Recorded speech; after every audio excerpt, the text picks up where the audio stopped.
Concept cash book में हमने single column cash book complete कर लिया है, उसके न्यूमेरिकल क्वेश्चंस भी कर लिए हैं।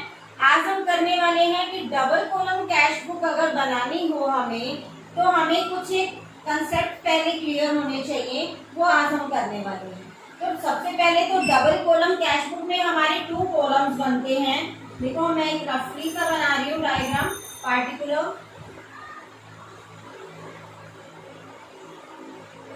कैश बैंक, यहाँ पे मैं छोटा सा लेजर फोलियो का कॉलम बना रही हूँ। Then particular ledger folio and cash and bank. हमारा सबसे पहला कंसेप्ट जो आता है वो है कॉन्ट्रा एंट्रीज। अब कॉन्ट्रा एंट्रीज क्या होती है?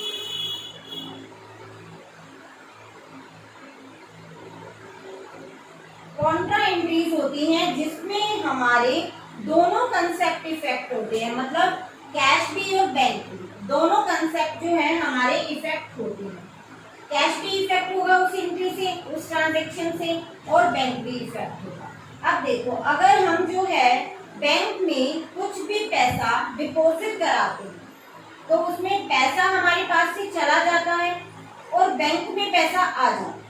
हमारे पास से कैश चला जाता है और बैंक में पैसा चला जाता है हमारे अकाउंट में, है तो हमारा ही लेकिन फॉर्म चेंज हो जाए। ठीक है, तो उस केस में हम क्या करते हैं? मान लो हमने एंट्री ली है कैश डिपॉजिटेड इनटू बैंक।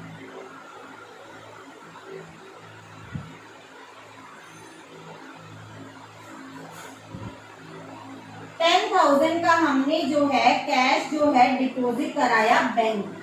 ठीक है, बैंक में पैसा गया तो एंट्री क्या हुई हमारी? बैंक अकाउंट डेबिट, क्योंकि बैंक के पास पैसा गया तो बैंक को डेबिट करते हैं, डेबिट द रिसीवर टू क्या गया? कैश। तो ये हमारी एंट्री हो जाती है इसकी। अब ये एंट्री हो जाती है, ये तो हमें पता है, ठीक है, हमने जर्नल में सीखा है, लेकिन इसको पोस्ट कैसे करना है वो हमें इस बार सीखना है। तो किस तरह से इसको पोस्ट करेंगे? देखो, कैश बुक बना रहे हैं हम लोग, ठीक है। अब कैश बुक में दोनों ही कॉलम है, कैश भी है और बैंक भी है। आपको सिंपली क्या करना है, बैंक में अगर पैसा आ रहा है, बैंक में पैसा आ रहा है तो बैंक वाली साइड में क्या करना है? डेबिट साइड में जब पैसा आता है तो डेबिट करते हैं उसको, तो डेबिट साइड में आप अमाउंट राइट करोगे। सबसे पहला क्या काम है, अगर बैंक में पैसा आ रहा है तो डेबिट साइड में हम बैंक कॉलम में अमाउंट राइट कर देंगे जितना भी पैसा आ रहा है। सेकंड हमारा काम क्या होता है? कैश चला गया, कैश चला गया तो क्रेडिट, कैश चला गया तो क्रेडिट करेंगे किसमें? कैश कॉलम में मैंने राइट कर दिया 10,000। क्या काम किया हमने? पहला बैंक में पैसा आया, डेबिट साइड में बैंक कॉलम में लिखा, कैश गया, क्रेडिट साइड में हमने कैश कॉलम में हमने राइट कर दिया। अब सेकंड काम क्या होता है? देखो, अगर हम बैंक कॉलम में राइट कर रहे हैं तो उसके सामने पार्टिकुलर में हमने क्या राइट करना है? 2। बैंक कॉलम में राइट कर रहे हैं तो यहाँ पे क्या लिखोगे? कैश। बैंक कॉलम में राइट कर रहे हैं तो कैश। अब इस साइड में आ जाओ, यहाँ पे कैश कॉलम में लिखा है तो यहाँ पे इसके सामने क्या लिखोगे? 2 बैंक। बैंक में लिखा तो नेम किसका है? कैश का। कैश में लिखा तो नेम बैंक का। ठीक है, जस्ट ओनली सिंपली आपको यही करना। एक थर्ड काम और, 2 काम हो गए। पहला अमाउंट राइट किया, फिर पार्टिकुलर में राइट किया। थर्ड आपका काम क्या होता है? लेजर फोलियो में आपने सी लिखना है। सी डिनोट्स टू कॉन्ट्रा एंट्री। सी यहाँ पे भी और सी इस साइड, दोनों साइड में आप क्या लिखोगे? सी राइट करोगे। तो ये था हमारा कंसेप्ट कॉन्ट्रा एंट्री का। अब सेकंड हमारा कंसेप्ट आता है कि अगर हमने बैंक से पैसा निकलवाया है, बैंक से पैसा विड्रॉ किया है, ये तो था हमने बैंक में पैसा जमा करवाया, डिपॉजिट कराया। अब हमें अगर बैंक से पैसा विड्रॉ किया है, 2 केसेस होते हैं इसमें। अगर हम विड्रॉ करते हैं फ्रॉम बैंक से अगर विड्रॉ करते हैं तो हमारे दो केसेस बन जाते हैं इसके। फर्स्ट हमारा केस बनता है कि हमने ऑफिस यूज के लिए पैसा विड्रॉ किया है, ऑफिस यूज के लिए। सेकंड हमारा केस बनता है कि हमने पर्सनल यूज के लिए पैसा विड्रॉ किया है। ठीक है, अगर ऑफिस यूज के लिए हम विड्रॉ करते हैं तो हमारी एंट्री सेम हो जाती है, इसी के जैसी। क्या एंट्री हो जाएगी? कैश आ गया तो डेबिट। कैश हमने बैंक से निकाला है तो कैश हुआ डेबिट। टू क्या करेंगे? बैंक से पैसा गया तो बैंक क्रेडिट। ठीक है, अगेन इसकी पोस्टिंग हम कैसे करेंगे? मान लो 5,000 जो हमने किया है विड्रॉ ऑफिस यूज के लिए, ये सिर्फ किस चीज के लिए एंट्री है? ऑफिस यूज के लिए। ठीक है, अब कैश कॉलम में सबसे पहले बैंक से पैसा गया, बैंक से पैसा गया तो क्रेडिट में। बैंक कॉलम में कहाँ राइट करेंगे? क्रेडिट में। अमाउंट राइट किया 5,000। कैश आ गया तो डेबिट। कैश आ गया तो डेबिट, कैश कॉलम में डेबिट में राइट कर दिया हमने। सेकंड हमारा काम क्या होता है? कैश कॉलम में है तो उसके सामने क्या राइट करोगे? बैंक। तो क्या आ जाएगा? Bank account. बैंक कॉलम में है तो उसके सामने क्या राइट करोगे? कैश।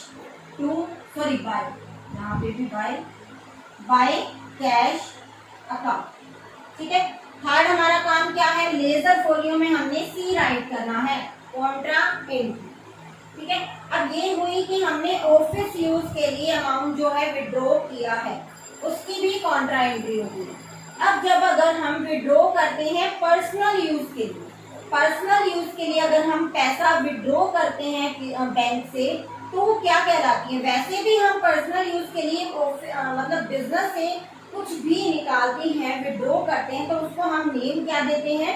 ड्रॉइंग्स। ड्रॉइंग्स बोलते हैं ना उसको।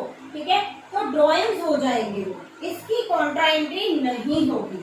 तो ड्रॉइंग्स बैंक से पैसे गए तो कहाँ लिखोगे? क्रेडिट में। किस वजह से गए? ड्रॉइंग्स की वजह से। तो क्या राइट कर दोगे? By drawings. ठीक है, मान लो ये 2500 विड्रॉ किए हैं, तो बैंक से विड्रॉ किए हैं तो बैंक कॉलम में क्या हो जाएंगे? 2500 राइट कर देंगे। क्लियर? अब ये हमारा कंसेप्ट हो गया सेकंड वाला कि हमारा जो है हमने विड्रॉ किया है पर्सनल यूज के लिए एंड ऑल्सो हमारा ऑफिस यूज के लिए, दोनों हमने कंसेप्ट जो है सीख लिए हैं।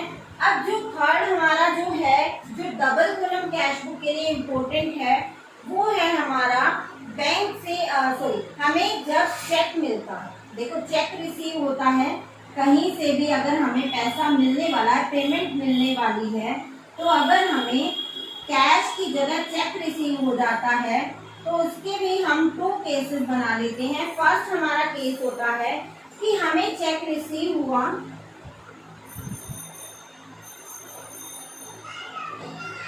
एंड इमीडिएटली हमने उसी टाइम क्या है या उसी दिन हमने जो है बैंक में डिपॉजिट करा दिया and deposited into bank on same day पे हमने क्या है? बैंक में डिपॉजिट करा दिया। सेकंड हमारा केस होता है चेक हमें रिसीव हुआ, cheque receive and deposited on the later day, कि हमने डिपॉजिट किया है लेटर डेट पे and deposited on to the later day. मतलब आज रिसीव हुआ है तो कल या फिर आने वाली किसी भी दिन हम क्या है उसको बैंक में डिपॉजिट करा रहे हैं। ठीक है, अब फर्स्ट केस जब उसी टाइम चेक रिसीव हुआ और उसी दिन हमने क्या है बैंक में डिपॉजिट करा दिया, तो उस केस में हम क्या कहते हैं कि बैंक में पैसा आ गया। बैंक में पैसा आ गया तो हमारी एंट्री क्या हो जाती है? बैंक पैसा आ गया तो डेबिट में राइट करते हैं। मान लो अनिल से हमें चेक रिसीव हुआ है, check received from Anil and deposited on the same day. 5,000 का हमें चेक जो है रिसीव हुआ है अनिल से, तो क्या लिखेंगे, बैंक में पैसा आ गया तो क्या एंट्री हो जाएगी, बैंक अकाउंट डेबिट टू क्या हो जाएगा अनिल। 5,000 जो है हमें चेक रिसीव हो गया। ठीक है, तो अब इसकी पोस्टिंग कैसे करते हैं, हम सिंपली करते हैं टू अनिल। बैंक में पैसा आया तो बैंक कॉलम में हम राइट कर देंगे 5,000 बस। ठीक है, अगर क्वेश्चन में कुछ भी नहीं दिया हुआ कि चेक रिसीव हुआ है, आगे कुछ भी नहीं बोला हुआ उसने कि उसी दिन डिपॉजिट कराया है या फिर किसी दिन डिपॉजिट कराया है, तो यही मान लेंगे कि हमने चेक उसी दिन डिपॉजिट करा दिया जब रिसीव हुआ। ठीक है, तो सेम पे क्या हो जाएगी, वही एंट्री हो जाएगी। क्लियर। नेक्स्ट जो है cheque receive and deposited on the later day, मतलब नेक्स्ट किसी डे पे हम क्या कर रहे हैं, डिपॉजिट करा रहे हैं, तो उस केस में हमारी टू एंट्रीज होगी।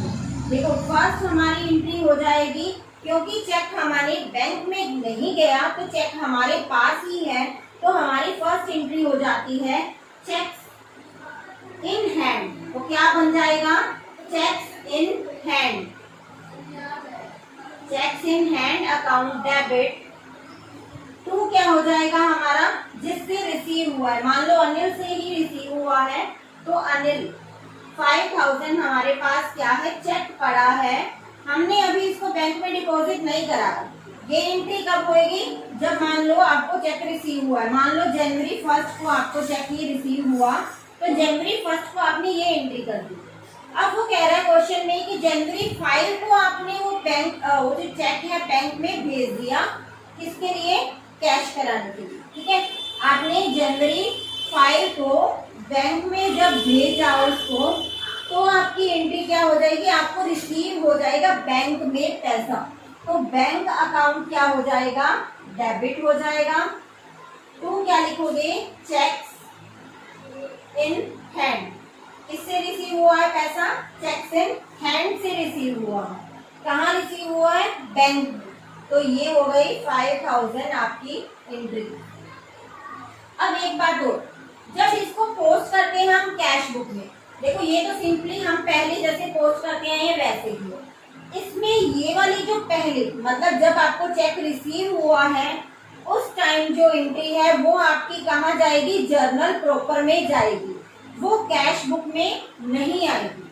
अब कैश बुक में क्यों नहीं आएगी, क्योंकि यहाँ पे कैश का नेम ही नहीं है, ना तो डेबिट में है ना क्रेडिट में है, कहीं भी कैश का नेम नहीं है, तो हम उसको कैश बुक में कैसे राइट कर सकते हैं, नहीं कर सकते। ठीक है, सेकेंड एंट्री में देखोगे तो आपका बैंक का नेम है, bank account debit to cheques in hand, जब आप बैंक में उसको डिपॉजिट कराओगे तब आपकी एंट्री जो है वो कैश बुक में जाएगी। अब जनवरी 5 को आप एंट्री करोगे कैश बुक में, बैंक में पैसा आ गया तो जनवरी 5 को हम एंट्री करेंगे टू चेक्स इन हैंड, कितने से, बैंक में पैसा आया 5,000, राइट। जनवरी 1 को कोई एंट्री होगी, कैश बुक में नहीं होगी, एंट्री जनवरी 1 को जो एंट्री होगी वो जर्नल प्रॉपर में जाएगी।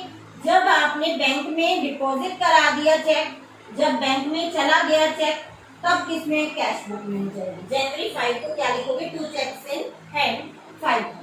सो these are the important concept जो हमारी डबल कॉलम कैश बुक में यूज होने वाले हैं। ओके।